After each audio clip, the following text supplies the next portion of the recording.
नमस्कार. आजच्या व्हिडिओमध्ये मी तुम्हाला अक्षय तृतीयेच्या दिवशी कुत्र्याला कोणती वस्तू खायला द्यायची आहे, ती कशा प्रकारे द्यायची, त्याचप्रमाणे कोणी आणि कधी कुत्र्याला खायला द्यायची याबद्दलची संपूर्ण माहिती सांगणार आहे. पण त्याआधी तुम्ही चॅनलवरती नवीन असाल तर चॅनलला लाईक करा आणि सबस्क्राईब देखील करा. कमेंटमध्ये श्री स्वामी समर्थ किंवा ओम महालक्ष्मी नमः लिहायला विसरू नका. आपल्या पूर्वजांचे म्हणजेच आपल्या पितरांचे ऋण फेडण्याचा आणि त्यांची क्षमा मागण्याचा अत्यंत खास दिवस म्हणजे अक्षय तृतीया. वैशाख महिन्याच्या शुक्ल तृतीयेला हा दिवस येत असतो. अक्षय तृतीया 3.5 मुहूर्तांपैकी एक संपूर्ण शुभ मुहूर्त असतो. अक्षय तृतीयेच्या दिवशी मनुष्य जे काही काम करतो तर ते अक्षय राहते, ते कधीही नाश पावत नाही आणि आपण या दिवशी जर काही चांगल्या गोष्टी केल्या तर त्याचे अक्षय असे फळ आपल्याला प्राप्त होत असते. अक्षय तृतीयेच्या दिवशी केलेले कोणतेच काम हे वाया जात नाही. अक्षय तृतीयेचा जो दिवस आहे तर हा दिवस अत्यंत खास मानला जातो. याच दिवशी पृथ्वीवर गंगेचे अवतरण झाले होते अशी सुद्धा आख्यायिका आहे.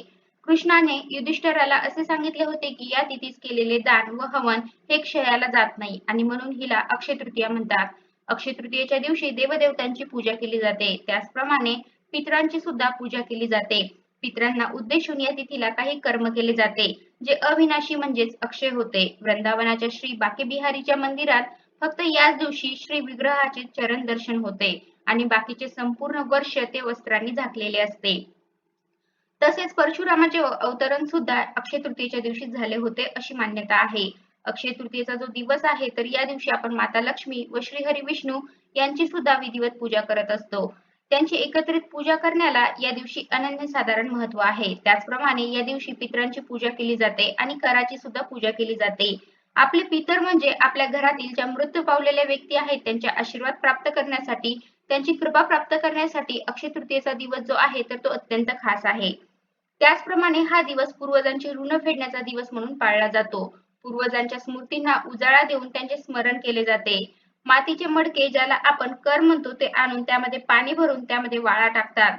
पळसाच्या पानांच्या पत्रावळीवर व एका द्रोणामध्ये तांदळाची खीर, कैरीचे पन्ह, पुरणपोळी, पापड, कुरडया तर इत्यादी वाढले जाते आणि हे जे आहे तर ते आपण पितर जेवायला घालत असतो. त्याचप्रमाणे ब्राह्मणांना सुद्धा आपण या दिवशी दान जे आहे तर ते करत असतो. यामुळे आपले पितर जे आहेत तर ते संतुष्ट होतात. या दिवशी सुख समृद्धीसाठी केलेल्या उपासनेमुळे आपल्यावर होणाऱ्या देवतेच्या कृपादृष्टीचा कधीही क्षय होत नाही अशी सुद्धा समजूत आहे. आणि म्हणूनच अक्षय तृतीयेच्या दिवशी आपला पितृदोष नष्ट व्हावा, आपले जे पूर्वज आहेत तर त्यांचा आशीर्वाद आपल्याला प्राप्त व्हावा म्हणून आपल्याला कुत्र्याला एक जी वस्तू आहे तर ती खायला द्यायची आहे. आता ही वस्तू कोणती असणार आहे तर हेच आपण या व्हिडिओमध्ये पाहणार आहोत आणि ती कशा प्रकारे, त्याचप्रमाणे कोणी आणि कधी कुत्र्याला द्यायची आहे तर हे सुद्धा आपण पाहणार आहोत. अक्षय तृतीयेच्या दिवशी आपल्याला सकाळी लवकर उठायचं आहे. त्यानंतर आपल्याला स्नान करायचं आहे आणि स्वच्छ वस्त्र परिधान करायचे आहेत. चुकूनही आपल्याला काळ्या रंगाचे वस्त्र जे आहे तर ते परिधान करायचे नाहीत.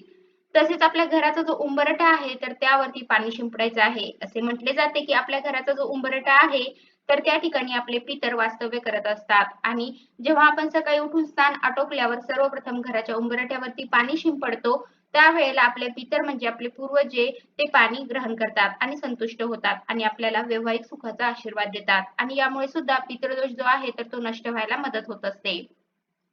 त्यामुळे उंबरठ्यावरती पाणी आपल्याला शिंपडायचं आहे. तसेच अक्षय तृतीयेचा हा दिवस आहे तर या दिवशी आपण आपले पितर हे कावळ्याच्या स्वरूपामध्ये असतात. तर कावळ्यासाठी सुद्धा आपल्याला आपल्या दारामध्ये भात जो आहे तर तो खायला ठेवायचा आहे. आता सर्वात महत्त्वाचं म्हणजे पितृदोष जो आहे तर तो आपल्याला का लागतो? पितृदोषामुळे काय होते आणि मग आपण हा पितृदोष संपवावा म्हणून कुत्र्याला कोणती वस्तू द्यायची? तर पितृदोषामुळे माणसाच्या आयुष्यामध्ये खूप संकट येतात, अडचणी येतात, मानसिक ताणतणाव निर्माण होतो. कुंडलीमध्ये पितृदोष आहे की नाही तर हे आपण एखाद्या गुरुजींकडून किंवा तज्ञ व्यक्तीचा सल्ला घेऊन जाणून घेऊ शकतो. तसेच आपण देवाची खूप पूजापाठ करतो तरीही आपल्याला यश मिळत नाही. कितीही देवदेव केले तरी सुद्धा कष्टांना फळ मिळत नाही. कारण आपल्याला पितृदोष जो आहे तर तो असू शकतो आणि जर पितृदोष असेल तर देवही त्याला काही करू शकत नाही.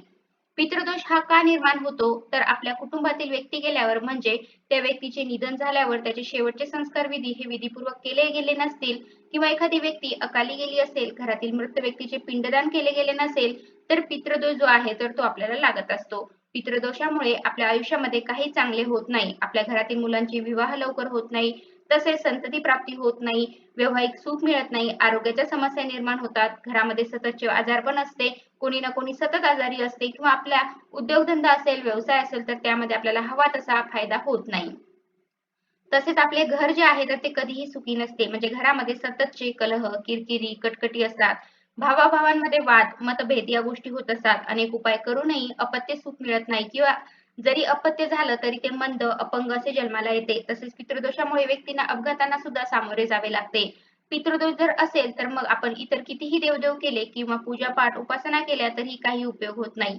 आणि म्हणून पितृदोष निवारण्यासाठी काही खास दिवस असे असतात की या दिवशी आपण आपल्या पितरांना प्रसन्न करून घ्यायचं असते आणि त्यापैकी एक खास दिवस म्हणजे अक्षय तृतीयेचा दिवस. आता आपल्याला कुत्र्याला कोणती वस्तू खायला द्यायची आहे तर अक्षय तृतीयेच्या दिवशी आपण पुरणपोळीचा स्वयंपाक करत असतो. आता पहिली पोळी गाईला असं म्हटलं जातं, त्याचप्रमाणे शेवटची पोळी ही कुत्र्याला.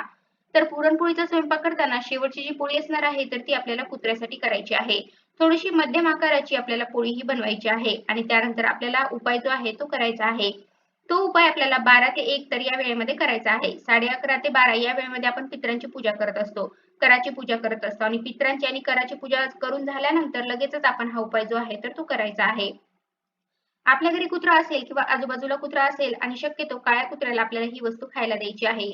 आणि जरी काळा कुत्रा नसेल तरी कोणत्याही कुत्र्याला आपण ही वस्तू खायला दिली तरी सुद्धा चालेल. आता ही जी पुरणपोळी असणार आहे तर हिला आपल्याला शक्यतो मोहरीचं तेल लावायचं आहे. त्यानंतर आपल्याला जेव्हा हा उपाय करायचा आहे तर त्या अगोदर आपल्याला एका ताटामध्ये किंवा एका प्लेटमध्ये ही पोळी घ्यायची आहे आणि देवघरासमोर आपल्याला बसायचं आहे. गणपती बाप्पा, श्री विष्णू, माता लक्ष्मी यांना नमस्कार करायचा आहे. सर्व देवदेवतांना नमस्कार करायचा आहे. शनिदेवांना नमस्कार करायचा आहे आणि आपल्याला शनीचा त्रास असेल तर तो नष्ट व्हावा म्हणून सुद्धा प्रार्थना करायची आहे.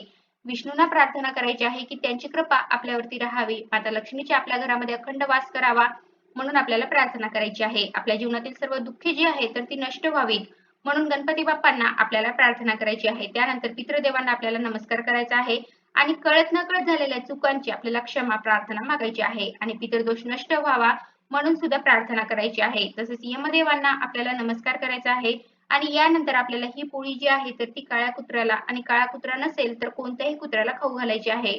कुत्रा जो आहे तर तो जलतत्वाचे प्रतीक मानलेला आहे. तसेच शिवपुराणाच्या आधारे आपल्याला ही पोळी कुत्र्याला खायला देताना म्हणायचं आहे की हे यमदेवांच्या मार्गाचे अनुसरण करणारे श्याम व सबल नावाचे 2 कुत्रे आहेत आणि त्यांना मी हा भोजनाचा भाग देत आहे. त्यांनी तो स्वीकार करावा. तर हे मात्र आपल्याला आवर्जून म्हणायचं आहे. त्यानंतर त्या कुत्र्याला आपल्याला नमस्कार करायचा आहे.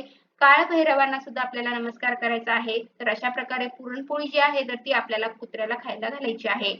तर आता जर काही कारणाने पुरणपोळीचा स्वयंपाक आपण बनवणार नसू तर आपण ज्या काही चपाती करतो तर शेवटची आपण जेव्हा चपाती करणार आहोत तर त्यावेळेला थोडा मोठा कणकेचा गोळा घ्यायचा आणि त्यामध्ये आपल्याला थोडीशी साखर किंवा थोडा गूळ टाकून ती चपाती लाटायची आहे आणि अशी गोड पोळी जी आहे तर ती कुत्र्याला खायला द्यायची आहे. तर अशा प्रकारे आजच्या व्हिडिओमध्ये मी तुम्हाला अक्षय तृतीयेच्या दिवशी कोणती वस्तू कुत्र्याला खायला द्यायची आहे, ती कशा प्रकारे द्यायची, त्याचप्रमाणे कोणी आणि कधी कुत्र्याला खायला द्यायची आहे याबद्दलची संपूर्ण माहिती सांगण्याचा प्रयत्न केला आहे. कसा वाटला तुम्हाला माझा आजचा व्हिडिओ कमेंट करून नक्की सांगा आणि कमेंट मध्ये श्री स्वामी समर्थ किंवा ओम महालक्ष्मी नमः लिहायला विसरू नका. धन्यवाद.